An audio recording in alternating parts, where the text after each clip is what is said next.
Step 3 in market segmentation analysis is about collecting data. Market segmentation analysis can only ever be as good as the empirical data it is based on. There are two pieces of information, two types of variables that are central to market segmentation analysis: segmentation variables and descriptor variables. Segmentation variables are used to split consumers into market segments, to extract market segments from empirical data. Descriptor variables are used to describe market segments after they've been extracted.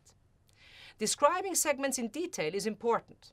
We need to have an in-depth understanding of all possible market segments to be able to choose one or a small number of them to target. Once we've chosen our target segment or target segments, we need to understand them really well to be able to best possibly cater to their needs. The market segmentation variable plays a slightly different role in common sense and in data-driven segmentation. In common sense segmentation, the segmentation variable is typically one single consumer characteristic. Have a look at this table. Each row represents one consumer. Each column represents one characteristic of that consumer. Age and number of vacations are given in numbers. For all other characteristics, an entry of 1 in the dataset indicates that the consumer has that characteristic. An entry of 0 indicates that that consumer does not have that characteristic. The common sense segmentation in this table uses gender as the segmentation variable. Consumers are simply split into market segments by gender, leading to a segment of women and a segment of men. All other variables in the dataset can be used as descriptor variables to learn more about the female and the male market segments. Now look at this table. The dataset is the same, but now we're looking at the case of data-driven market segmentation. Here, we do not use the single variable of gender. Rather, we use a set of segmentation variables, the benefits tourists seek when they go on vacation. We have information about 5 such variables in our dataset. They now serve as our segmentation variables. If we sort our consumers by similarity in benefits sought, we see that the first segment wants to relax and is interested in culture and meeting people. Tourists in this segment are not interested in an action-packed vacation, and they have no interest in exploring the destination in detail. Now that we have extracted market segments from the information about the benefits they seek, we can use all other variables, gender, age, and the number of vacations they take every year, as descriptor variables to learn more about our segments. Note that in the case of common sense segmentation, we knew in advance that a female and a male segment will result because we chose gender as the segmentation variable. In the case of data-driven segmentation, knowing the segmentation variables does not provide any insights into the nature of the resulting segments in advance. Rather, segments emerge from the data analysis, and we can only understand their nature by studying differences between segments with respect to segmentation variables.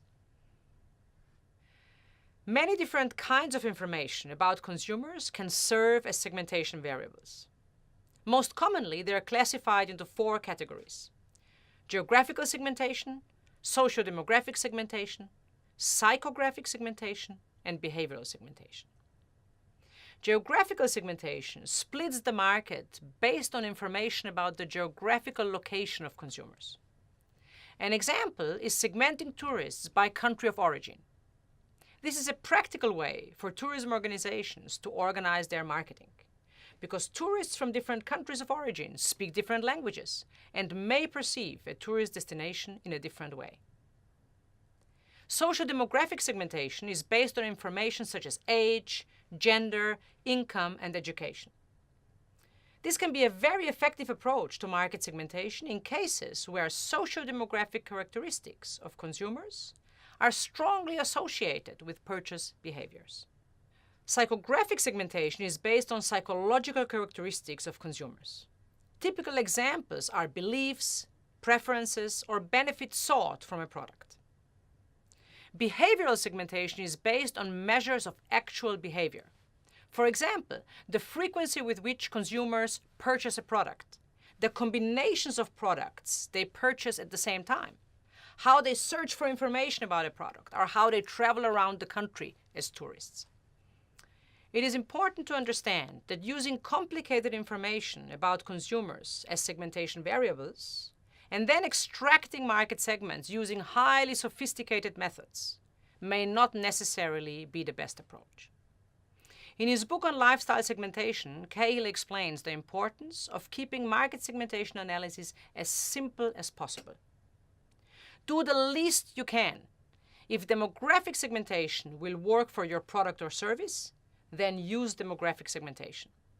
If geographic segmentation will work because your product will only appeal to people in a certain region, then use it. Just because psychographic segmentation is sexier and more sophisticated than demographics or geographic segmentation does not make it better. Better is what works for your product or service at the least possible cost.